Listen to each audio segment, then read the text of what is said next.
formo parte de la Unidad de Promoción y Educación de la Defensoría del Pueblo, y pues para mí es un gusto acompañarles hoy día en la moderación o en la administración del desarrollo de esta sesión virtual que tenemos planificado para hoy día, en el marco del curso especializado sobre derechos humanos y violencia sexual, un curso que está en una segunda etapa de su desarrollo, es un segundo módulo que se está desarrollando en estos días a partir de la tutoría, de la facilitación de Eugenia de Angelo, a quien les voy a presentar enseguida de manera formal, quien está modulando el módulo 2 denominado Normas y Estándares Internacionales aplicables al derecho de las mujeres a ser protegidas contra la violencia sexual.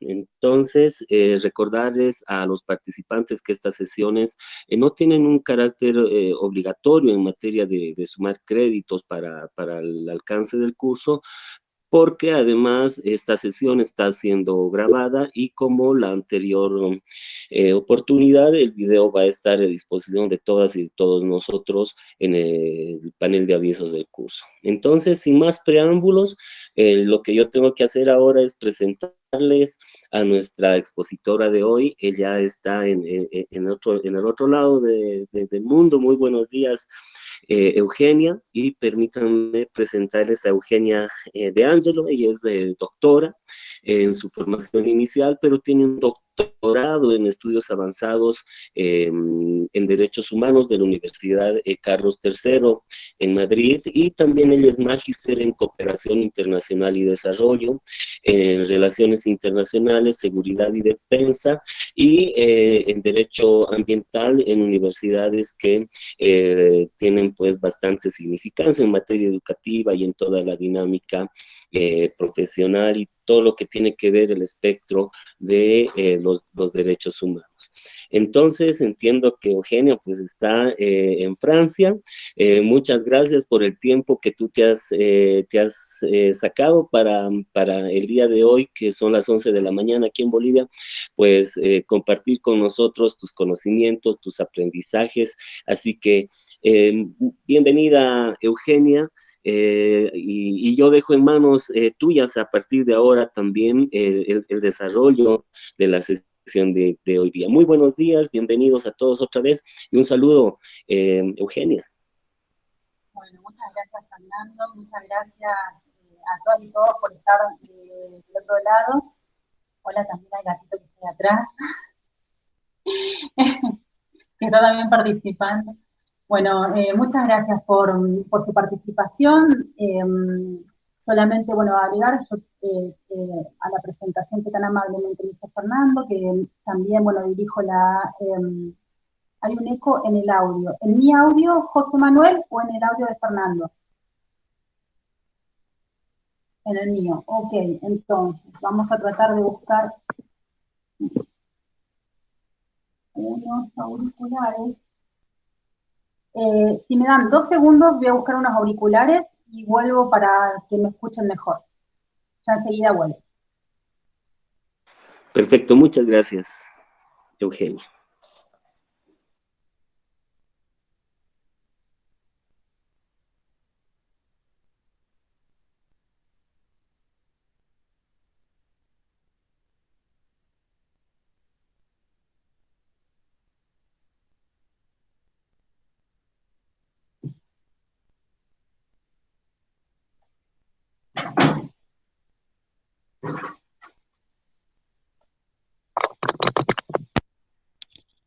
Ahora me escuchan mejor. Bien. Sí, al menos yo escucho nítidamente. ¿Qué dice el resto? Sí, al parecer Okay. estamos.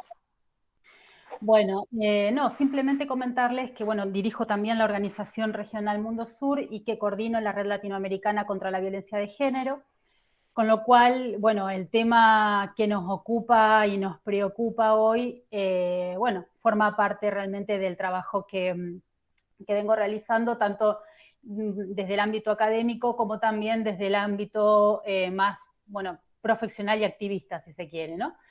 Entonces, les voy a compartir, les estoy compartiendo pantalla, vamos a compartir una presentación Cualquier duda, por favor, no dejen de decirme.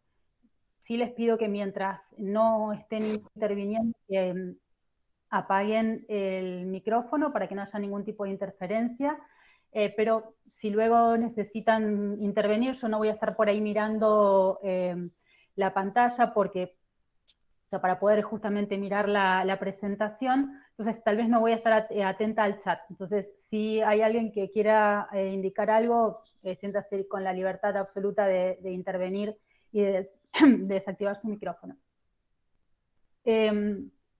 Entonces, la idea de hoy es estructurar la sesión. Entonces, bueno, como ustedes seguramente vieron, bueno, ya hay material colgado que seguramente estuvieron estudiando y analizando. Entonces, no voy a necesariamente retomar todo el material, sino que la idea es que hagamos una aproximación de qué hablamos cuando hablamos de violencia sexual. Es un tema que de todas maneras van a seguir ahondando la semana que viene en el siguiente módulo, en relación a que la violencia sexual forma parte de las violencias de género. Entonces, pero sí vamos a empezar a adentrarnos conceptualmente dentro de este tema. Vamos a hablar del deber de debida diligencia, vamos a hablar del acceso a de las mujeres al sistema de la justicia, pero todo teniendo en consideración también los avances que se han ido llevando adelante, el camino que se ha ido transitando dentro del sistema interamericano de derechos humanos particularmente.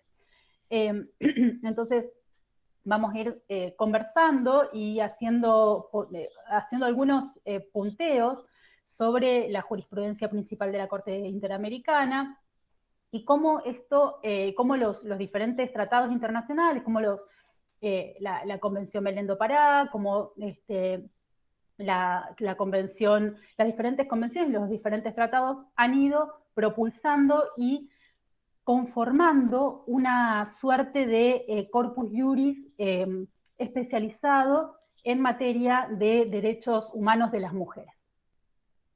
Entonces, sin más, entremos en tema. La primera cuestión que tenemos que conversar, o que del punto de arranque, es necesariamente, bueno, ponernos de acuerdo de qué hablamos, ¿no? Cuando estamos hablando de violencia sexual. Y acá este tema, bueno, es realmente muy importante este punto de inicio, porque la violencia sexual contra las mujeres es una construcción social, es una construcción cultural, es una construcción histórica de relaciones desiguales y jerárquicas entre las mujeres y entre los hombres, que se conocen normalmente como las relaciones de género, ¿no? Y estas relaciones se asientan en un sistema patriarcal que construye muchas veces la identidad de género de una manera dicotómica y con prácticas reales, pero también simbólicas, de subordinación, de desigualdad y sobre todo también de reproducción de estas relaciones de poder de los hombres por sobre las mujeres, ¿no? Y la importancia justamente de esto es que la violencia sexual hacia las mujeres no solamente podemos decir que vulnera, no solamente como si fuera poco, ¿no? Pero no solamente vulnera el derecho a la seguridad, a la integridad física, a la integridad psicológica de las mujeres, sino que en los hechos significa mucho más.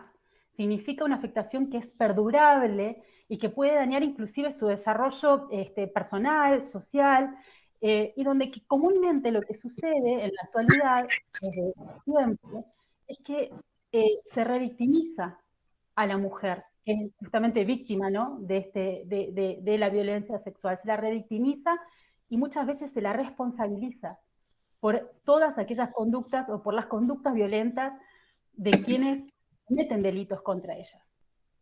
Y es por esto que me parece de suma importancia este enfoque y la creación de este espacio de formación, porque una de las barreras más difíciles de vencer cuando estamos hablando de violencia sexual y demás, es precisamente la distorsión social que asume, en definitiva, eh, que este comportamiento violento es una forma de normalidad. Y eso lo vemos de qué manera. Y bueno, lo vemos en realidad de diversas maneras, pero claramente una de las formas en las cuales se ve esta normalidad es a través de la complicidad y a través de la impunidad, tanto, o sea, que tanto por las familiares, por la gente, por cualquier persona de la sociedad, sino también por las personas que detentan justicia muchas veces. ¿Y esto por qué? Porque bueno, porque lo que pasa es que las sociedades y las culturas han ido naturalizando, en definitiva, todos los comportamientos, o sea, los comportamientos violentos en general y en particular los comportamientos de violencia hacia las mujeres. Entonces, cuando hablamos de violencias de género, lo que tenemos que pensar es que nos estamos refiriendo a mucho más que la violencia sexual, o sea, la violencia física o la violencia psicológica. Seguramente cuando tal vez a María o algunas o algunos de nosotros nos preguntan qué es la violencia de género, lo primero que se nos ocurre tal vez es esto, ¿no? O sea, bueno, la violencia sexual, la violencia psicológica, la violencia física. La realidad es que es mucho más que eso, porque la violencia puede, o sea, porque se puede perpetrar en diferentes ámbitos. La violencia puede ser aparte económica, puede ser patrimonial, puede ser política, puede ser institucional, pero siempre está asentada dentro de este sistema patriarcal que oprime, que domina. Y en definitiva, esto es lo que se trata de romper o lo que se trata sí, de romper con estos nuevos tratados de derechos humanos, con estos nuevos precedentes de la Corte Interamericana. Es todo este sistema el que en definitiva se trata de romper y o sea, y de lograr realmente un equilibrio en lo que son estas relaciones desiguales de poder. ¿Y por qué es también todo esto? ¿Por qué es tan importante? Porque cuando estamos hablando de violencia sexual, no estamos refiriendo claramente, ni más ni menos, como vamos a ver ahora enseguida, a una vulneración a los derechos humanos de las mujeres. Es claramente una vulneración a los derechos humanos de las mujeres. Y en Bolivia, particularmente, una de las expresiones más sensibles de la violencia hacia las mujeres es la violencia sexual. Entonces, por eso que también me parece totalmente pertinente que hablemos y que comprendamos este tema, pero no solamente para comprender la parte histórica, sino que también nos sirva para replantearnos nuestros propios prejuicios, nuestros propios preconceptos.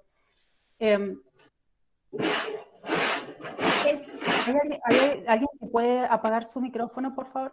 Gracias.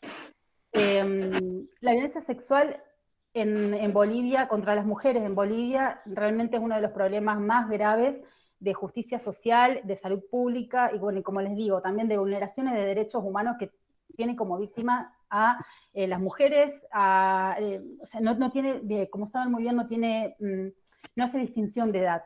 No hace distinción de edad y no hace distinción de ningún tipo, en definitiva. Entonces, si nos centramos en en el concepto que da la Organización Mundial de la Salud, bueno, acá se los dejo. La Organización Mundial de la Salud define justamente la violencia sexual como todo acto sexual, o sea, todo acto sexual como la tentativa de consumar un acto sexual, los comentarios, las insinuaciones sexuales no deseadas, ¿no? Está acá el tema del consentimiento también. Ya empieza claramente a aparecer, igualmente van a ahondar sobre esto la semana que viene. ¿No? Las acciones para comercializar o utilizar de cualquier otro modo la sexualidad de una persona mediante coacción, ¿no? Por otra persona, independientemente de la relación de esta con la víctima. Y esto también es importante, en cualquier ámbito, incluidos el hogar y el lugar de trabajo. ¿Por qué es importante? Porque vamos a ver enseguida cómo ha ido avanzando paulatinamente la legislación y cómo las legislaciones y cómo han ido avanzando también los precedentes de la Corte Interamericana, porque hasta hace no tanto tiempo, en definitiva, no se consideraba, o sea, se consideraba que lo que sucedía al interior de los hogares, el Estado no tenía ningún tipo de injerencia, no podía mirar lo que sucedía al interior de los hogares. Entonces, las mujeres, que generalmente eran víctimas de violencia doméstica, es decir, violencia dentro del hogar, ya sea física, psicológica, sexual, o sea, también el ámbito muchas veces define el tipo de violencia del cual estamos hablando, el ámbito en donde se desarrolla. La cuestión es que las mujeres estaban totalmente indefensas frente a lo que sucedía al interior de sus hogares, ¿no? Lo que vemos entonces es que ya la Organización Mundial de la Salud, por supuesto, hoy por hoy lo toma de esta manera, tiene un concepto que es amplio, que claramente habla del consentimiento como condicio sine qua non, en definitiva, y cuando estamos hablando de consentimiento, por supuesto, por más de que va de suyo, a veces es importante remarcar, ¿no?, que lógicamente el consentimiento se puede revertir, que el consentimiento, por supuesto, que tiene que ser expreso, inequívoco, ¿no? O sea, que una persona en definitiva que está dormida, que está bajo efectos de alcohol, de droga y demás, por supuesto que no puede manifestar el consentimiento. Y esto que tal vez es tan, como digo, o sea, tan evidente, nos puede parecer tan evidente, la realidad es que la mayoría o una gran parte de la sociedad no lo tiene totalmente incorporado. Y me refiero, digamos, porque, bueno, hay diversos estudios, uno de los cuales hemos desarrollado desde la organización Mundo Sur, que dan cuenta de eso en Latinoamérica. Vamos ya un poco a lo que son los estándares internacionales. Y acá me voy a permitir hacer un poquitito de historia para poder contextualizar cómo han sido estos avances, ¿no? Como les digo, el derecho internacional ha desarrollado estándares, bueno, sobre el acceso a la justicia, sobre el deber de debida diligencia, que acá les traigo y demás, que nos han ayudado, que han ayudado a que se hagan efectivos, que se trate de hacer efectiva la defensa justamente de estos derechos de, no nos olvidemos, más de la mitad de la población mundial, ¿no? Y que, como vamos a ver enseguida también, y les decía recientemente, hasta hace no mucho tiempo no estaban contemplados. ¿Por qué digo esto? Porque la violencia sexual contra las mujeres, algo que sí, que realmente es un tema que hoy por hoy podemos ser, ojalá que todas y todos ustedes también sean muy sensibles a toda esta problemática, pero la verdad es que la violencia sexual contra las mujeres no fue parte de las, podemos decir, de las ansiedades y de los desvelos del derecho internacional clásico. Es cierto, vamos a darle a la derecha, es cierto que las mujeres formaron parte de las preocupaciones iniciales, bueno, tanto en el marco de la OEA como en el marco de las Naciones Unidas, y en el sentido de que los docentes fueron adoptando tratados referidos, bueno, a los derechos civiles, a los derechos políticos, a la nacionalidad de las mujeres casadas, ¿no? Incluso antes de la negociación y de la entrada en vigor de los principales instrumentos de derechos humanos de los dos sistemas, es decir, del sistema universal y del sistema interamericano. Pero la verdad es que si leemos atentamente estos tratados, lo que vemos es que la lectura de estos tratados lo que hace es, o sea, nos muestra o nos permite apreciar que la violencia contra las mujeres, acá estoy hablando en sentido amplio, la violencia de género, la violencia contra las mujeres, incluida, lógicamente, dentro de esta, como les decía anteriormente, dentro de este paraguas de violencia de género, la violencia sexual, no fue parte del elenco de preocupaciones explícitas del derecho internacional de la época, ¿no? Sin embargo, es cierto que con el paso del tiempo, con un fuerte trabajo también de investigadoras, de movimientos feministas y demás, se ha ido cambiando paulatinamente y se han ido adaptando estos tratados y surgiendo nuevos, ¿no? ¿Esto por qué? Porque como ustedes saben, al inicio se adoptaron tratados de derechos humanos con la intención de proteger neutralmente, si se quiere, a todos los individuos, ¿no? O sea, mujeres y hombres. Pero ¿qué pasaba? Que estos tratados de derechos humanos tenían una brecha de género en su cuerpo, en definitiva. Y entonces, lo que sucedía es que, si bien estos tratados protegían de una manera formal los derechos humanos de las mujeres, pero desde la generalidad, o sea, como parte al ser humanos, o sea, ser personas, o sea, nos protegían desde, como les digo, desde la generalidad, no lograban responder a las necesidades y a las exigencias propias de la condición del mero hecho de ser mujer. Un ejemplo en realidad de esto es que si tomamos los tratados clásicos de derechos humanos, lo que vamos a ver es que, bueno, las mujeres, por ejemplo, se encontraban protegidas frente a la tortura, ¿no? Pero la violencia familiar y algunas formas de violencia sexual, como les decía anteriormente, eran consideradas situaciones que, bueno, si bien afectaban a las mujeres, no activaban la aplicación de los tratados de derechos humanos ni de sus órganos supervisorios, porque quedaba totalmente excluida de la competencia, si se quiere, de los estados. Entonces, bueno, acá había una grave vulneración en definitiva de derechos y había un grupo muy grande de la población que se encontraba totalmente desprotegido. Entonces, ante esta brecha de género, se la llama de esta manera, la protección abstracta de los derechos y la realidad de la victimización, en definitiva, femenina, los sistemas internacionales de derechos humanos fueron adquiriendo conciencia paulatinamente de la necesidad de generar respuestas que sean innovadoras, que tengan otras características, en definitiva, a lo que se venía produciendo hasta ese momento. Y acá podemos distinguir dos facetas de manera, digamos, o sea, cronológica, si se quiere. O sea, por un lado, una primera parte o una primera faceta en que los estados lo que hicieron fue revitalizar la interpretación de las normas clásicas de derechos humanos e identificar las brechas que tenían estos tratados y empezar a adoptar ciertas perspectivas sensibles al género. O sea, lo primero que se hizo fue, en cierta manera, esto. O sea, bueno, dentro de lo que era el Corpus Juris Internacional, identificar cuáles eran las brechas de género que existían y ver, en cierta manera, de qué forma se podían ir dándole una vuelta de tuerca. Y ya lo vamos a ver cuando empecemos a conversar sobre de qué manera en concreto se sucedió en el sistema interamericano a través de los precedentes de la Corte Interamericana. Pero hubo un segundo momento, una segunda faceta, si se quiere, que realmente empezó a existir un esfuerzo por cerrar estas brechas de género.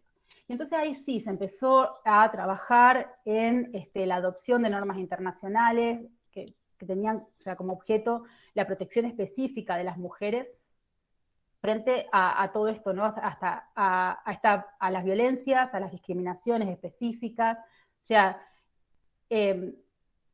realmente a cerrar y a sanar todo esto que anteriormente no se le había prestado realmente la atención que merecía.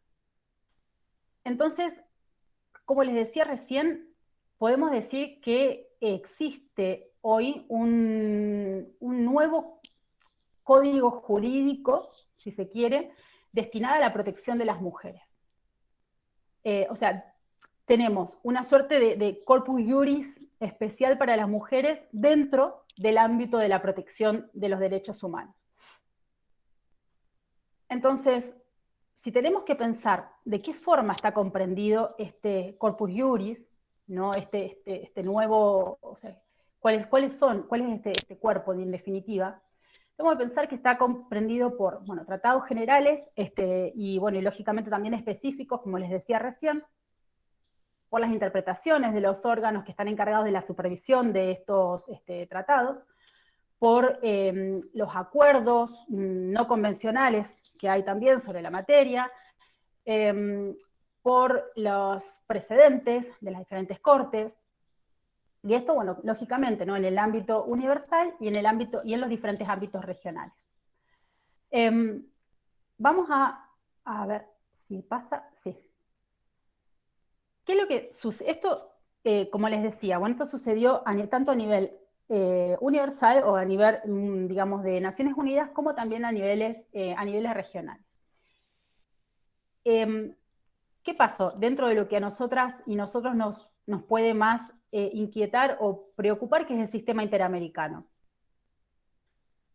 Pese a todo esto que venimos charlando, la violencia sexual fue también una preocupación invisible dentro del derecho internacional interamericano. O sea, porque lo que se pensaba, lo que se asumía en definitiva, era que en concreto ya los derechos de las mujeres ya se encontraban comprendidos o cubiertos por los derechos generales que estaban consagrados en la Declaración Americana o en la Convención Americana. Pero ¿qué pasa? A pesar de esto, lo interesante es que el sistema interamericano fue el primer sistema regional en adoptar un tratado específicamente destinado a la protección de las mujeres frente a toda forma de violencia, incluyendo la violencia sexual. Entonces, ahora lo vamos a ver enseguida, pero y vamos a ir viendo algunos de los artículos, particularmente el 7, pero lo importante es que vean que fue en el 94, o sea que tampoco es que hace tanto tiempo, que los estados americanos adoptaron lo que se conoce como la Convención Belén do Pará, seguramente la han escuchado nombrar, que es la Convención Interamericana para prevenir, sancionar y erradicar la violencia contra la mujer. Y lo que hizo realmente fue contribuir a la feminización del derecho internacional. A la Corte igual le llevó bastante tiempo, le recuerdo otra vez, esto fue en el 94, ya vamos a ver enseguida de qué manera, cómo fueron el camino que hizo la Corte, que no fue para nada sencillo, pero lo cierto es que la Corte fue paulatinamente, sí, lógicamente receptando lo que decía la Convención Belén do Pará. Entonces, la Convención Belén do Pará lo que ha logrado es actuar como una suerte de ley especial complementaria hoy por hoy a la Convención Americana, y ha permitido también visibilizar la violencia sexual contra las mujeres como una violación a los derechos humanos. Y esto es una punta fundamental, si se quiere, dentro de lo que es dentro de la importancia de esta convención dentro de nuestro sistema y dentro de lo que es en definitiva, bueno, toda esta realidad latinoamericana, ¿no? Entonces, para ser claras y ser claros y resumir esta primera parte, los tratados internacionales de derechos humanos prohíben claramente, es claro, prohíben de manera absoluta el uso de la violencia sexual en cualquier circunstancia. Esto, bueno, fue motivo de todo un camino también, pero también, que por cuestiones de tiempo no vamos a adentrarnos, pero también prohíben el uso de la violencia sexual, por supuesto, en los conflictos armados, ya sean internos o internacionales. Y establecen, como también les pongo ahí, obligaciones específicas para garantizar a las mujeres, a las víctimas de estos delitos, que se respeten sus derechos fundamentales. Entonces, a ver, pasemos.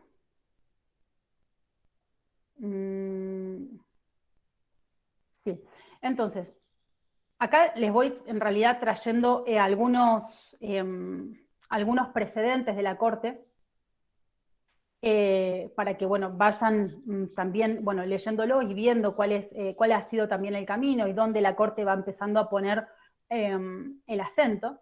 Pero la verdad es que, bueno, en el sistema interamericano, la Convención Interamericana para Prevenir y Sancionar la Violencia contra la Mujer, lo que les digo, la Convención Belén do Pará, lo importante es que establece que los estados tienen que abstenerse de cualquier acción, de cualquier práctica de violencia contra la mujer, o sea, que tienen la obligación concreta y real de actuar con la debida diligencia, dice, con la debida diligencia de prevención, de investigación y de sanción. Y habla también la Convención de Belén do Pará de que tienen la obligación los estados de adoptar todas las normas necesarias para la erradicación de la violencia, que además incluye dentro de la convención la obligación de generar medidas de protección, de generar procedimientos para garantizar el juicio oportuno, para garantizar mecanismos de reparación integrales y demás. Entonces, acá, por ejemplo, ven el caso Velázquez Rodríguez. El caso Velázquez Rodríguez, bueno, es justamente, fíjense, una sentencia de la Corte del 88, es decir, que esto era en forma previa, ¿no?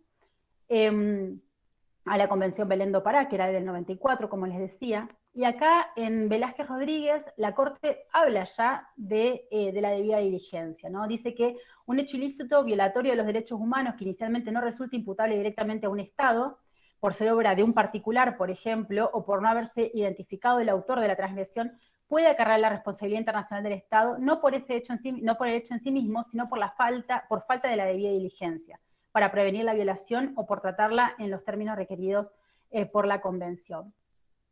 Entonces, lo que hace justamente la Corte con su caminar, con sus diferentes interpretaciones, porque hasta acá, insisto, hasta acá todavía la Convención Belén do Pará no estaba creada, pero la Corte, de una manera muy paulatina, y esto tiene que ver también con los diferentes contextos internacionales y regionales y los avances de los distintos movimientos feministas y demás, que lógicamente luego fueron receptados, estos reclamos fueron receptados en lo que significó la Convención Belén do Pará. Entonces es toda una construcción que se va haciendo desde la sociedad civil, desde las organizaciones, desde la academia, desde los estrados y demás, y que van confluyendo, como sabemos, muchas veces en tratados o en otro tipo de normativa. Entonces, la Corte lo que fue estableciendo es que, como les mostraba justamente en la filmina anterior, es que en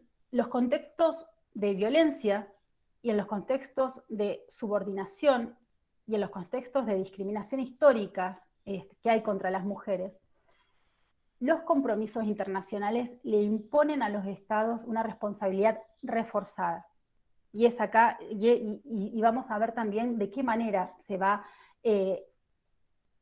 haciendo cada vez más fuerte y más clara esta responsabilidad reforzada de que tienen los estados, ¿no?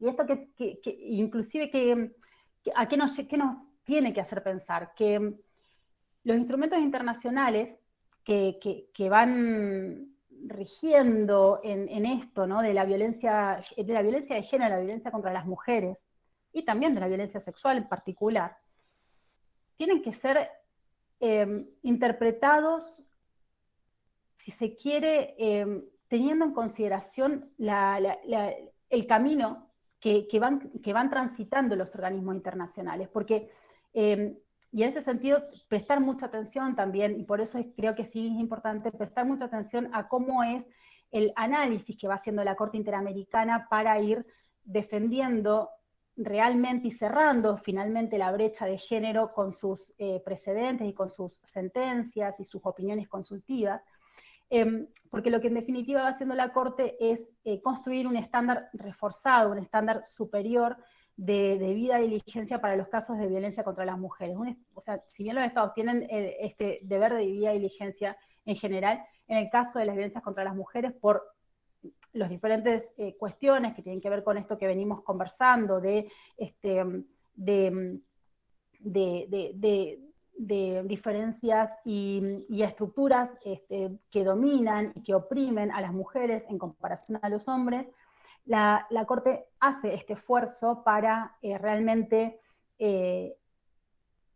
preservar y para realmente valorizar y resguardar, mejor dicho, los derechos de las mujeres. Entonces, vemos también que, a ver, les paso también la filmina.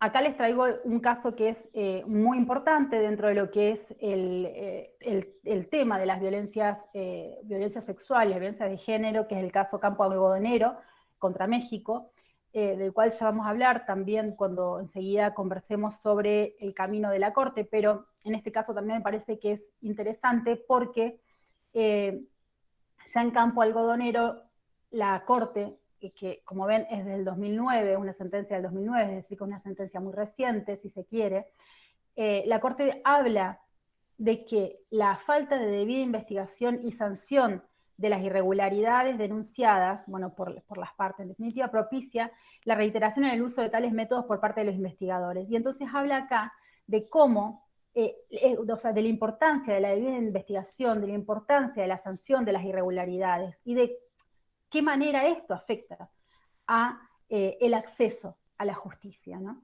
Del efectivo acceso a la justicia que a las mujeres, que es tan grave y tan difícil en el caso de las mujeres porque se encuentran muchas veces dentro de un sistema que las, como decíamos recién, como que las prejuzga, que las condena, que las revictimiza, a pesar justamente de ser bueno, ellas las víctimas, ¿no? de toda esta situación. Y entonces, con este tema del acceso a la justicia, la Convención Belén do Pará es bastante clara en relación a las obligaciones de los estados.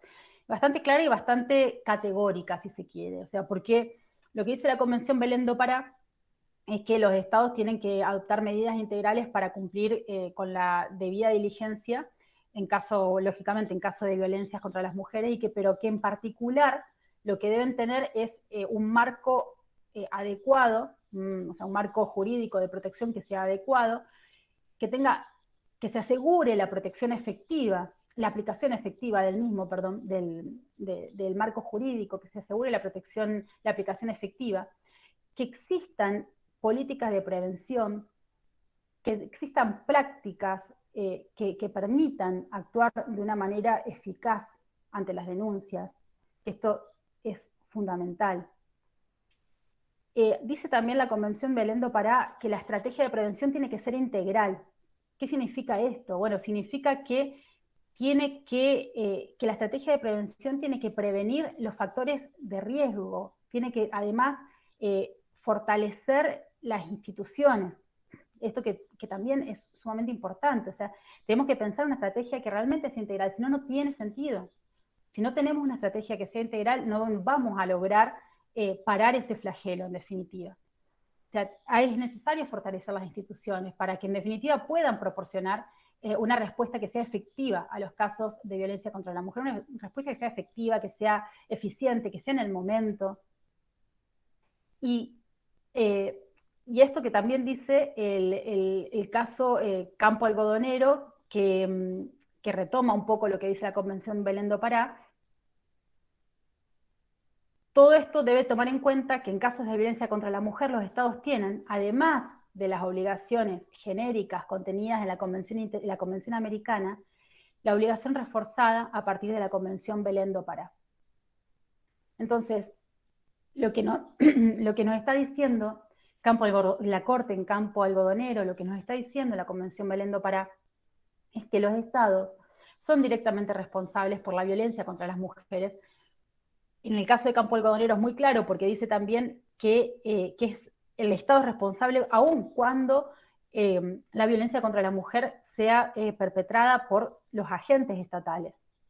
Y acá también hace un corte, si se quiere, a lo que venía fallando con anterioridad, pero responsabiliza al Estado por todas estas cuestiones que les digo antes, por el deber de diligencia.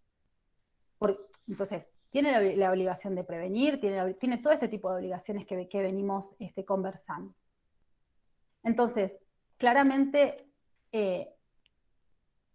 para que esas obligaciones se hagan efectivas en el sistema jurídico interno, y para que, lógicamente, las mujeres también que están en situaciones de riesgo de sufrir violencia, o que puedan llegar a ser objeto de violencia, es necesario que el Estado asuma claramente sus responsabilidades y que se puedan crear todos estos mecanismos y se pueda dar cuenta de responder a todas estas obligaciones que nos dice la Convención Interamericana, y que en cierta manera también lo que hace es recetar un poco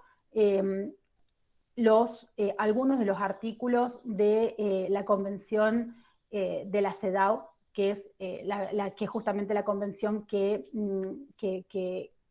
protege los derechos de la mujer a nivel de Naciones Unidas.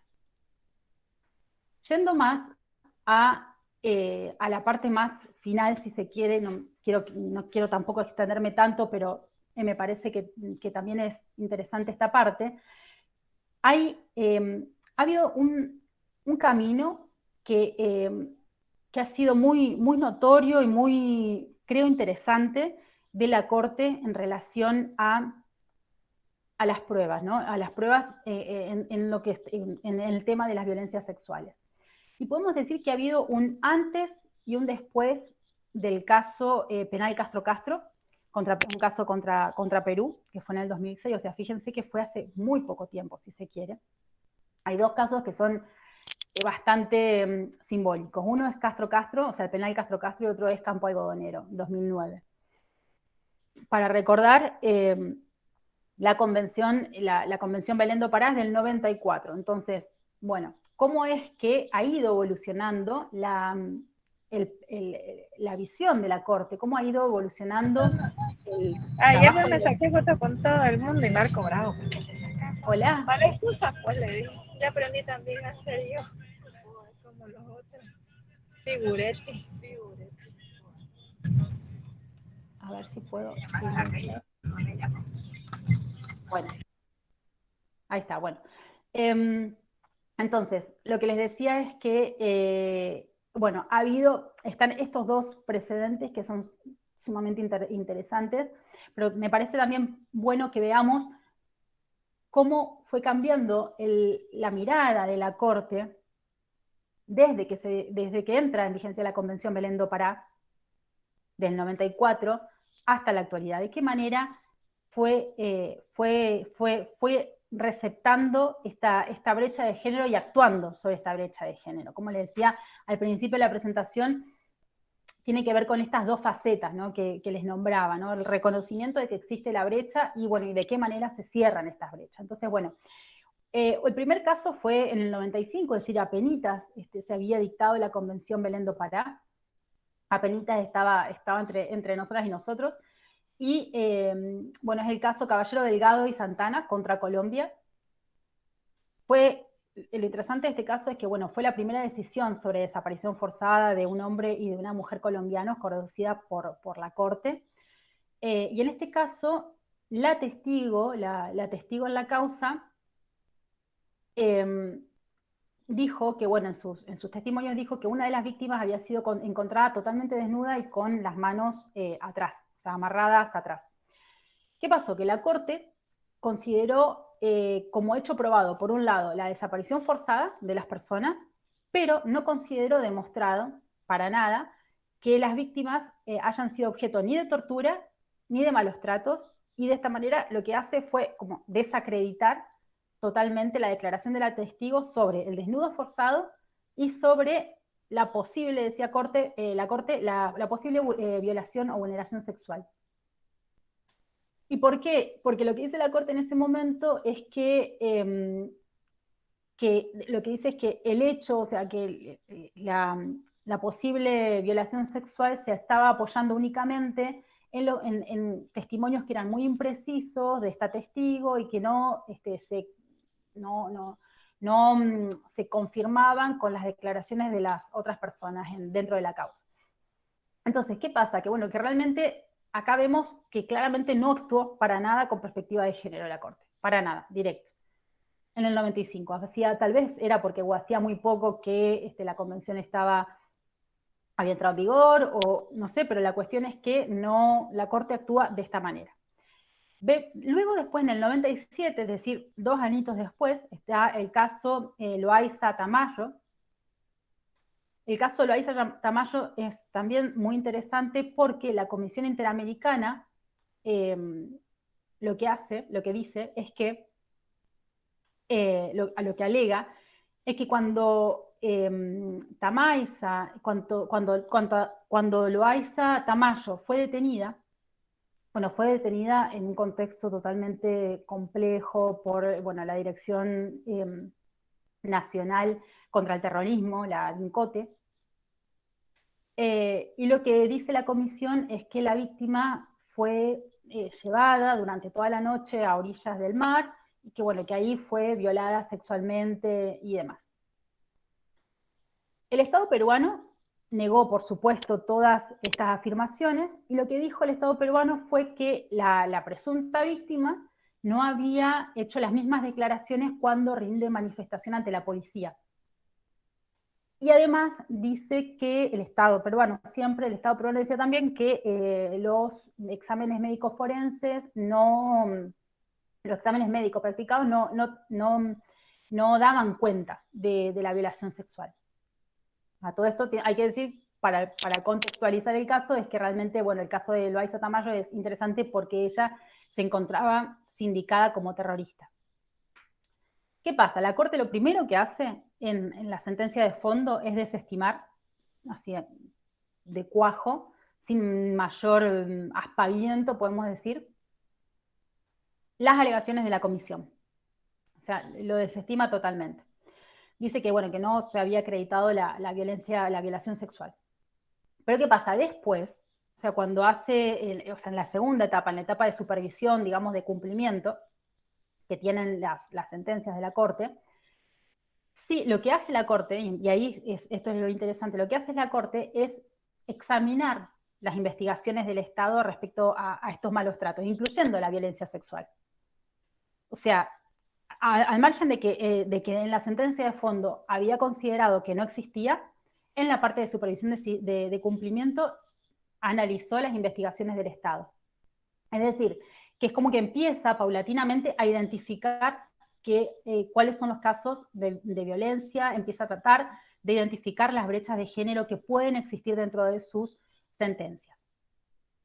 Y luego está el caso Masacre Plan de Sánchez, que es un caso del 2005, y que es el primero en el que la Corte Interamericana reconoce, aunque bueno, tenemos que decir que lo reconoce como hecho de contexto, si se quiere, la violencia sexual en un conflicto armado por agentes estatales.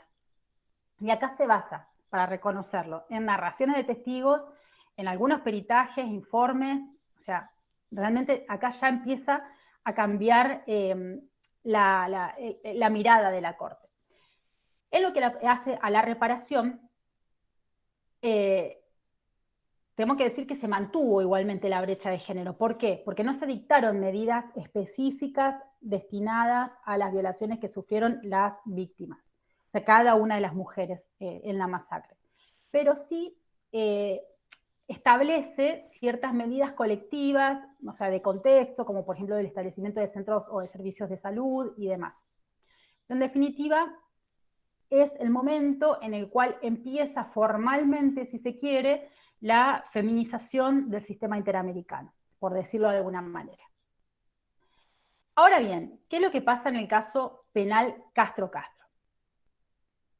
En el caso penal Castro-Castro, yo acá les puse un pedacito de la sentencia de la Corte.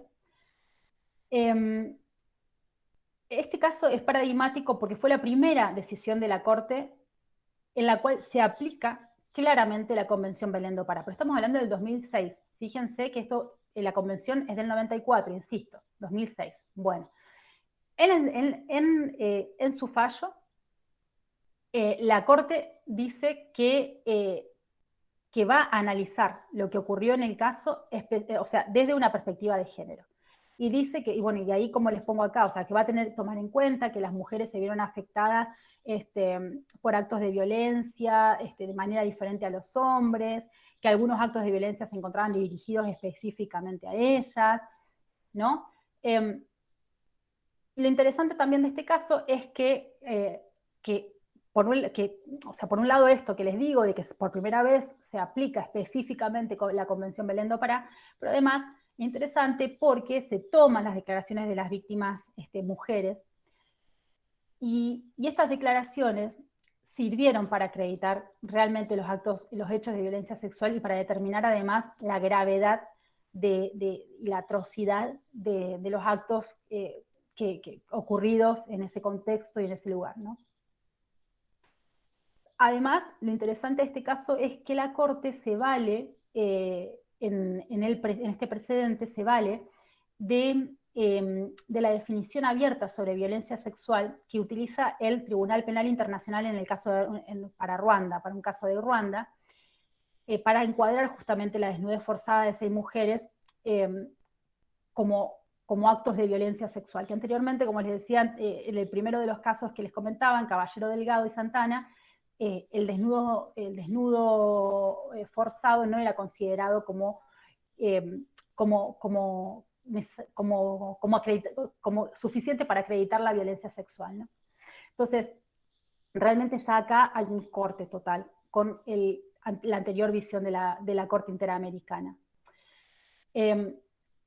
La Corte entonces lo que hace en esta sentencia es valorar extensamente las declaraciones de las víctimas, darles un valor de prueba necesaria, de prueba suficiente para determinar los hechos de violencia sexual, y acá rompe en definitiva con el criterio establecido en las sentencias previas, como les decía recién.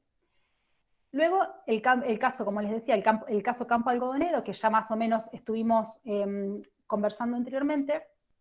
Lo que me interesa que, en todo caso, que tengan en cuenta de este fallo es que no sé, podemos decir la piedra angular del sistema interamericano para acreditar la violencia de género. ¿Por qué? Y bueno, porque la verdad es que Campo Algodonero es una decisión fundamental que lo que hace es identificar con claridad los patrones, los estereotipos que pueden constituir situaciones de discriminación contra las mujeres atribuidas al Estado, a los agentes de Estado y demás, y porque es la primera vez que la Corte se pronuncia sobre actos de violencia sexual que eran cometidos por particulares. Y acá es la primera vez que se pronuncia sobre estos actos cometidos por particulares valiéndose de indicios encontrados en los cadáveres y de algunos otros indicios o hallazgos que eran totalmente de contexto. Es decir, que es la primera vez que empieza a cambiar de esta manera la metodología que utiliza también la Corte en lo que es materia de prueba. Es interesante también porque lo que hace la Corte es dar este giro, ¿no? O sea, empieza a dar este giro, como les digo, en el tema de las pruebas de relación a la violencia, y que se termina también inclusive de asentar, de decantar, si se quiere, con otro fallo que es más reciente, que es el caso de Inés Fernández Ortega. Ella era una mujer indígena que hablaba muy poco el español, o sea, no era una lengua que se sintiera cómoda expresando, y que que lo que hace la Corte es valorar totalmente su testimonio, a diferencia de lo que había hecho con anterioridad. Valora totalmente el testimonio, y en todo caso lo que hace, o sea, porque anteriormente recordemos que es el primero de los casos de Caballero Delgado y Santana, decía que las declaraciones de la testigo eran insolventes, eran contradictorias, bueno, acá lo que hace lo que hace la Corte es valorar la declaración de la testigo, de la víctima,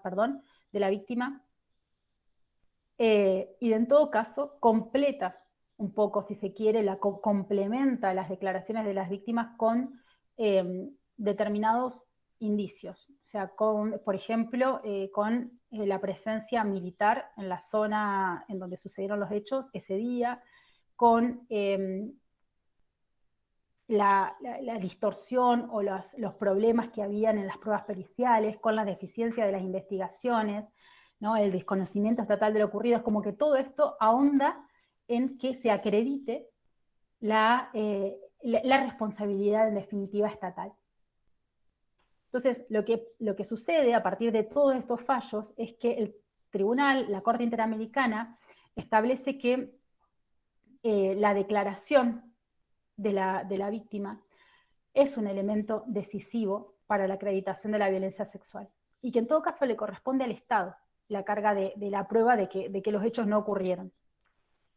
¿Cómo le corresponde al Estado? Y bueno, por supuesto de diferentes maneras, pero puede ser mediante el suministro de prueba de indicios, o sea, por ejemplo, exámenes médicos, investigaciones administrativas, investigaciones policiales, forenses, es decir, o sea, si todas estas investigaciones no están, bueno, todo redunda en aumentar la responsabilidad en todo caso del Estado y solventar los dichos de la víctima.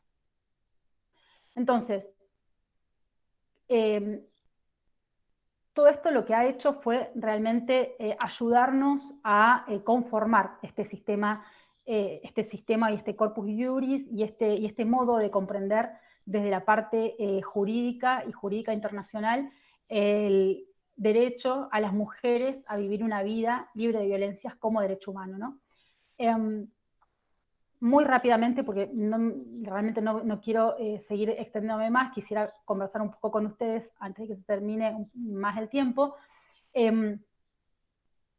Otra de las cuestiones que nos trae, por ejemplo, la CEDAW, y que creo que también es importante, esto que veníamos conversando anteriormente, que es el acceso a la justicia, y es esto, ¿no? O sea, de que realmente los estados tienen, tanto en el ámbito interamericano como también en el ámbito de Naciones Unidas, lógicamente, tienen que extremar los esfuerzos para remover todo tipo de obstáculos. O sea, cuando hablamos de obstáculos estamos hablando no solamente de obstáculos normativos, sino también de obstáculos sociales, de obstáculos económicos, culturales y demás, que en definitiva lo que hagan es impedir o limitar la posibilidad de acceder a la justicia a las mujeres, porque particularmente las mujeres se encuentran en mayor dificultad que el resto de la población por toda una historia de vulneraciones de derechos, ¿no? Entonces, me parece que, bueno, que esto es sumamente importante. Y entonces, acá la CEDAW, bueno, habla de 6 componentes esenciales, ¿no? Para asegurar este derecho. La justiciabilidad, la disponibilidad, la accesibilidad, la buena calidad, ¿no? Y pensemos cuán lejos muchas veces estamos de esta realidad. Entonces, para cerrar, creo que tenemos que reflexionar un poco, porque, bueno, la verdad es que pese a la importancia y muchas veces a lo dramático también del problema, lo que se ve es que el acceso a la justicia para las víctimas de violencia sexual es muy limitado, es muchas veces ineficiente, y que bueno, y como venimos conversando, esto se debe a un montón de factores. Por ejemplo, ustedes lo saben mejor inclusive que yo, es que todos los hechos no son denunciados. En los casos en que se llega a la denuncia, el agresor muchas veces es tratado con indulgencia. Esto se traduce muchas veces en una revictimización, en conciliaciones, o sea, acuerdos, bajo presión, en el abandono de los casos. Entonces, todo esto creo que también nos tiene que llevar a pensar si las normas existentes son aplicadas adecuadamente, si cumplen sus objetivos, y también en definitiva si son suficientes, me parece. O sea, porque de por sí la violencia contra las mujeres es muy difícil de medir. Muchas de las mujeres, como decimos, ¿no? se abstienen de comentar las situaciones de violencia, se ven expuestas no sé, a situaciones de vergüenza o a represalias y demás. Y en definitiva, es obligación de los estados de que, como venimos también señalando, de que esto sea, de que este derecho humano sea realmente resguardado y que el derecho humano a una vida libre de violencia sea garantizado.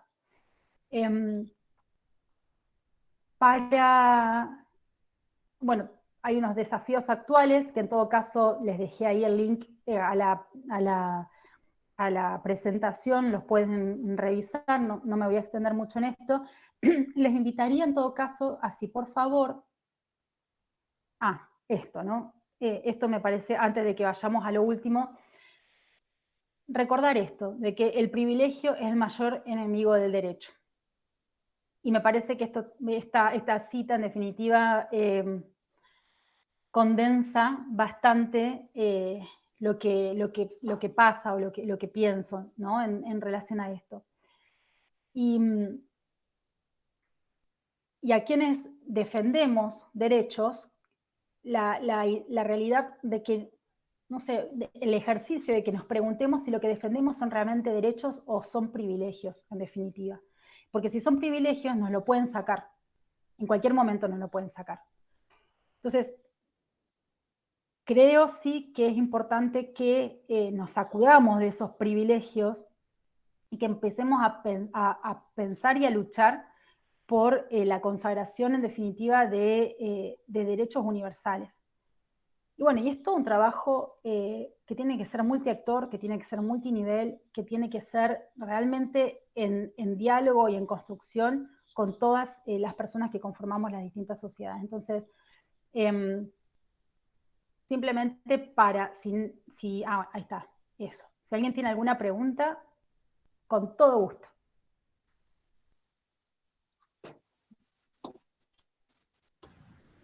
Una consulta. Adelante. ¿Qué opinión tiene usted sobre la retractación de las víctimas en juicio oral? Cuando asisten ya a juicio oral e indican, por ejemplo, por la cuestión económica, de que es el padre de sus hijos, de que él es el que sostiene el hogar, que lo hizo en un momento de ofuscación, que la que los guiaron mal fueron las instituciones del Estado, que en realidad no pasó eso, y por lo contrario usted tiene pruebas de que sí hubo el ilícito, como ser certificado médico forense, etcétera. Y nosotros constitucionalmente tenemos dos derechos ahí: el derecho de la víctima a ser escuchada en juicio y respetar su decisión, y por otro lado, en la búsqueda de la verdad. Yo le digo esto, para nosotros es un conflicto para los jueces, porque vemos pruebas y por más que se retracten, si hay pruebas, condenamos, pero el criterio de las apelaciones o de los superiores es diferente, es de que se debe escuchar a la víctima. Y por eso me interesaría, me gustó su ponencia, me gustó lo que usted dijo, que si no se hacen otros actuados es responsabilidad del Estado, pero que debemos solventar los derechos de la víctima. Lo dijo usted hace rato, me gustó escucharlo. Por eso quiero escuchar su opinión al respecto. ¿Qué opina usted sobre la retractación de las víctimas y cómo debe actuar un juzgador al respecto? Le agradezco. No, muchas gracias a usted en todo caso por la consulta. La verdad es que, bueno, como bien lo plantea, es absolutamente complejo y la verdad es que el lugar en que se encuentran entiendo perfectamente el conflicto de intereses muchas veces y la dificultad de fallar. Lo que pasa es que lo que sí pienso muchas veces, y tiene que ver inclusive con esto que venía diciendo, ¿no? Al final, de que, bueno, de que hay hay presiones. Una está solamente frente a la víctima en un determinado momento o en determinados momentos durante el proceso, pero lo que sucede con la víctima después, cuando se va del estrado, cuando se va de los tribunales y que se contacta con el agresor y demás, escapa, ¿no es cierto? Escapa a nuestra mirada y escapa a lo que podamos hacer. Entonces, la verdad es que lo que nosotras tratamos de hacer, en definitiva, desde nuestra organización, porque muchas veces nos encontramos frente a esa situación, como saben todos muy bien, mucho mejor que yo, es muy habitual, mucho más habitual de lo que desearíamos eso, ya sea por cuestiones de patria potestad, ya sea por cuestiones de dependencia económica, ya sea por millones de cuestiones que tienen que ver, inclusive trabajo con mujeres migrantes latinoamericanas acá en Francia, y acá tiene que ver mucho también con el tema de la nacionalidad, porque bueno, muchas mujeres vienen a Francia para tener la nacionalidad europea, francesa, y cuando son víctimas de violencia se encuentran con esto, con que pueden llegar a perder este derecho y demás, y se retractan, a pesar de existir indicios, pruebas concretas y fehacientes de que ha sido víctima de violencia. Entonces, yo la verdad es que considero que hay, honestamente, y usted me está pidiendo mi opinión personal, yo creo que hay que cuando está la prueba, hay que ajustarse a derecho, en definitiva, hay que ajustarse a ello. Luego, ¿qué se hace con esa sentencia? Muchas veces, por supuesto que escapa también a nosotras y a nosotros, puede ser que consideremos culpable, en definitiva, y que a la persona violenta, y que en definitiva luego esa relación se vuelva a llevar adelante y se vuelvan a unir y demás, y ya ahí escapa de nosotras y de nosotros. Y entonces por eso sí insisto en que la respuesta es la construcción multiactor y multinivel. O sea, porque es grandioso el trabajo que hacen ustedes, pero ustedes no pueden estar solos, ni solas. O sea, es sumamente importante que haya todo un sistema que se les acompañe. Y entonces acá tenemos un rol importante desde las organizaciones, desde las diferentes instituciones, desde la sociedad civil en sus diferentes manifestaciones, en definitiva, porque si no, realmente, o sea, mi opinión es esa, pero sabemos muy bien que de qué sirve, en definitiva. ¿De qué sirve si no vamos, en definitiva, luego se va a reanudar esa situación de violencia? No sé, espero haber respondido en hora a su pregunta. Gracias. Buenos días. Buen día. Bueno, en realidad es una pregunta son dos preguntas distintas, ¿no?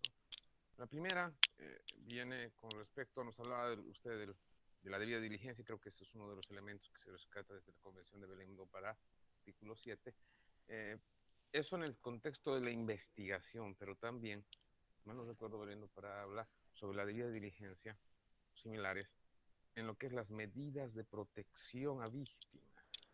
Creo que eso no está muy tocado todavía y es un problema bien complejo, sobre todo por las capacidades que exceden la capacidad jurisdiccional. El juez lo único que puede hacer es dictarlas, ¿no? Y el control, la ejecución, etcétera, queda en manos de otras entidades que no son necesariamente vinculadas a la autoridad judicial. Y la segunda parte que la quería, y que tiene que ver con lo que decía la colega juez, tiene que ver con el rol de los tribunales de apelación y los de cierre en cuanto a la doctrina legal o a la jurisprudencia al respecto de estos delitos sexuales, ¿no? Creo que también es un tema en el que falta trabajar. Hay sí redes internas, internacionales sobre esta circunstancia. En Bolivia tenemos toda una comisión de jueces sobre el tema de género, se hacen concursos sobre el tema de género, pero creo que ese rol es realmente importante porque marca, en términos generales, la orientación que debemos tener los jueces al momento en el caso que nos planteaba la doctora que me antecedió en la palabra, en el caso de la valoración de las pruebas en este tipo de contextos, porque no hay que olvidar también que aquí hay que generar no solamente una perspectiva de género, sino también interseccional. Mujer dependiente, de extracto social bajo, que tenga, como el tema que nos contaba de algunos de los casos de la Corte, que no habla bien el español, por ejemplo, o tiene extracción indígena. Eso, por favor. Sí, totalmente, doctor. La verdad es que, bueno, no me explayé mucho más en esos puntos porque, por un lado, porque los van a tocar la semana que viene con el próximo moderador, el próximo ponente. Entonces, bueno, acordamos que nos íbamos a quedar allí.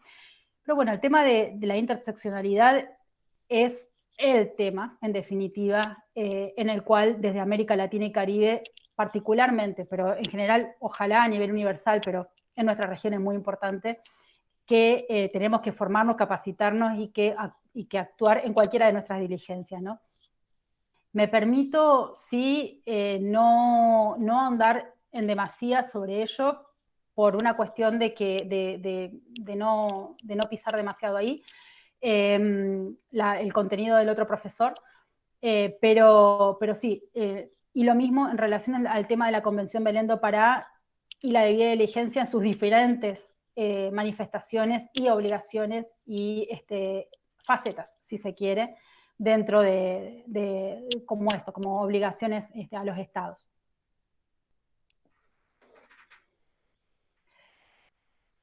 Yo quisiera invitarles un segundito y luego sí, inclusive si quieren seguimos con las preguntas, pero me interesa por favor pedirles, si son tan amables, de ingresar a esta página a www.menti.com, pueden hacerlo desde el celular inclusive, y pueden, una vez que ingresen, les van a pedir un código, allí tendrían que poner el código que aparece en la presentación, que es el 9604-4841,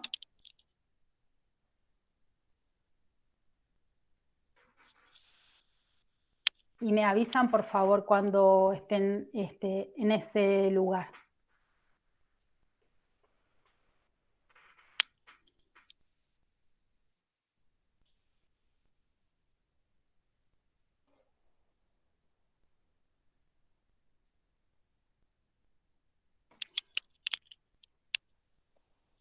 ¿Están allí?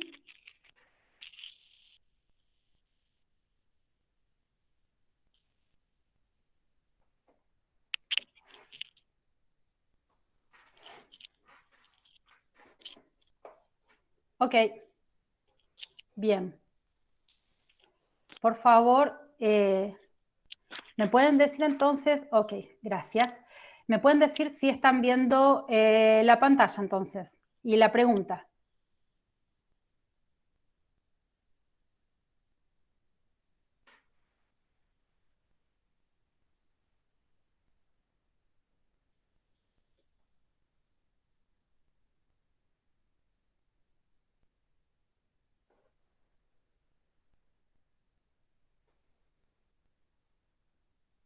A ver.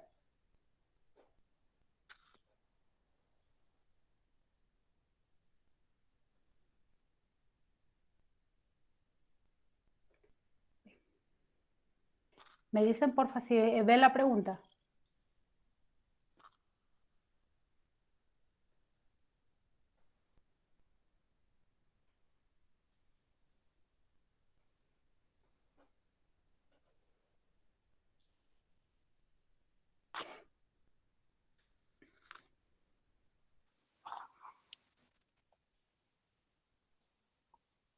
Hola, Eugenia. Hola. En mi caso he podido abrir la ventana y Bien. plantear unos ejemplos, pero la pregunta ha pasado y entonces está cargando otra pregunta ahora. No he podido alcanzar a visibilizarlo, pero sí, a ver, yo he logrado entrar a la página. No sé si hay otros colegas que están... A ver. A ver, creo que sí.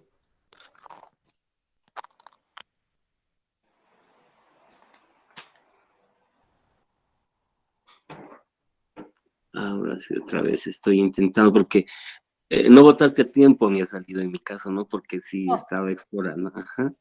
está bien. Ya tenemos 3 votos. Genial. En definitiva, la idea justamente de este último ejercicio es pensar y visibilizar. ¿Te salió negativo, José Manuel? Si refrescas la página, tal vez. Qué extraño.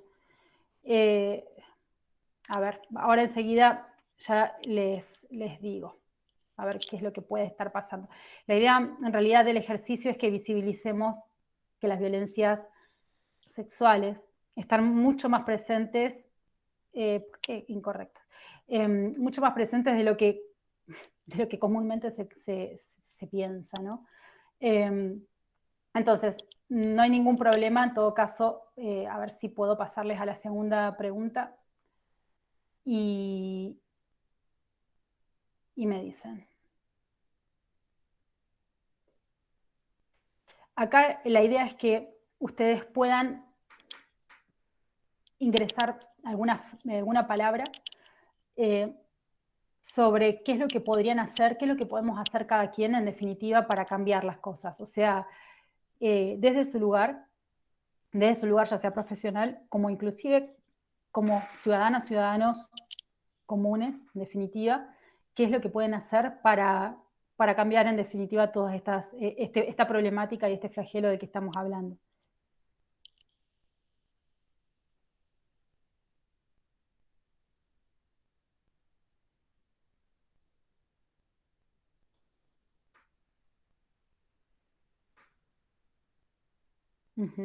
Proteger, sensibilizar.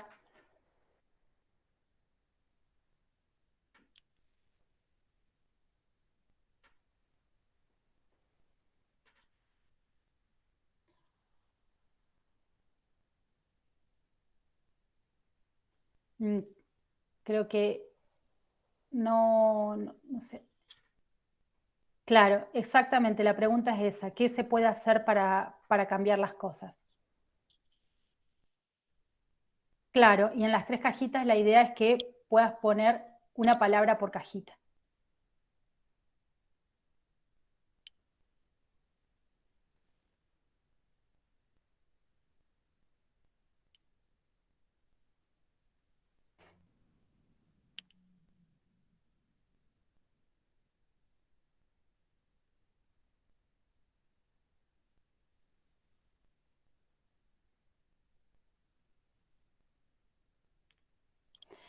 Sensibilizar, reforzar, proteger, capacitarse, actuar, leyes, prevención, concientizar.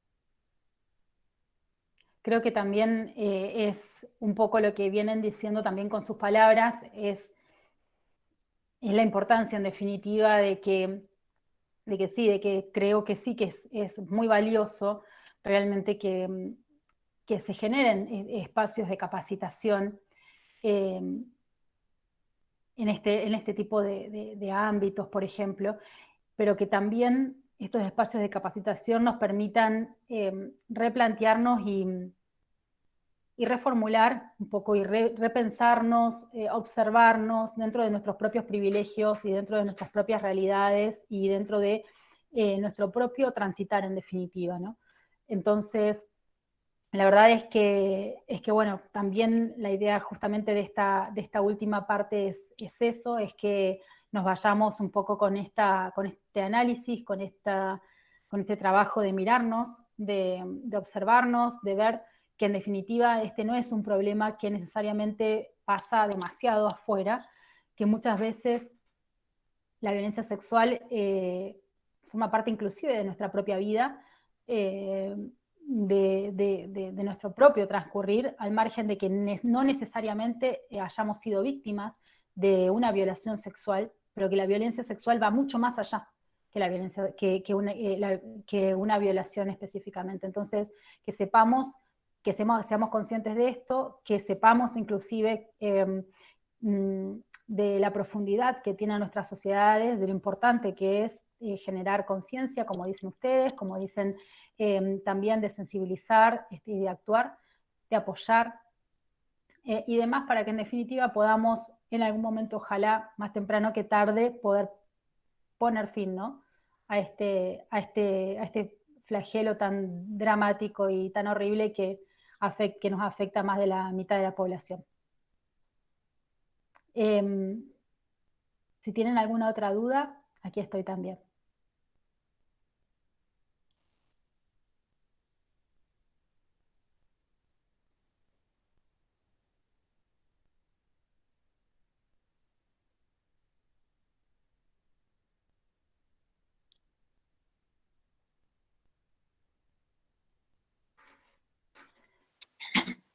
Eugenia, creo que con este ejercicio final que hemos hecho, tuve la oportunidad de poner algunas respuestas también en la segunda pregunta que lanzaste en este cuestionario.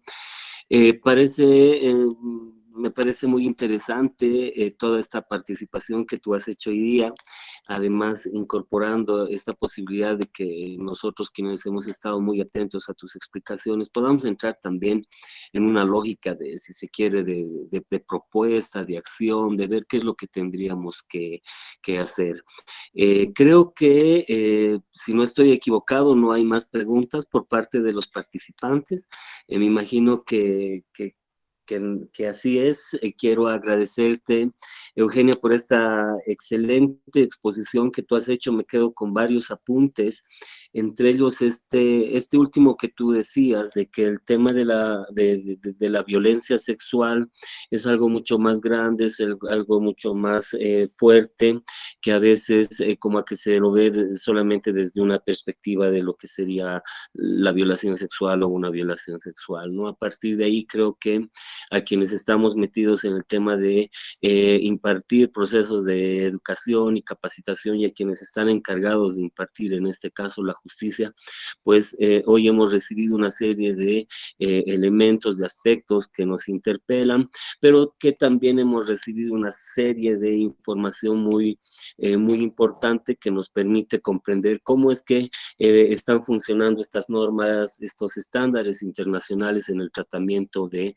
los derechos de las mujeres, ¿no? Gracias por toda esta explicación y cómo es que ha ido evolucionando, cómo es que está evolucionando todo este tratamiento desde la mirada global, y ahí a partir de ello, cómo es que los estados de pronto estamos, en este caso el estado boliviano, está aterrizando con estos lineamientos generales globales que tú claramente nos has compartido.